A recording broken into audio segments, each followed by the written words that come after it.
Orodha ya majina ya walioweza kuitwa kazini, na hii ni kwa wale waliofanya usaili tarehe 28 mwezi wa 7 2025 na tarehe 9 mwezi wa 6 2026.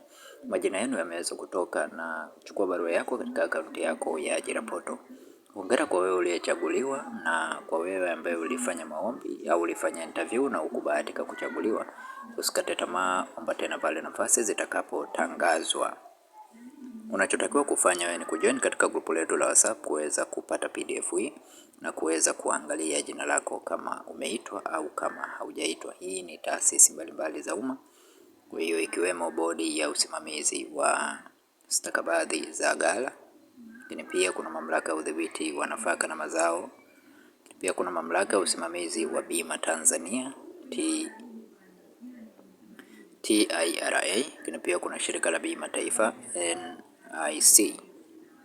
Kwa hiyo kwa wewe ambaye ni mara yako ya kwanza kuingia katika channel ya Feaboy, bonyeza neno subscribe, like video hii na share video hii kwa wengine wengi zaidi.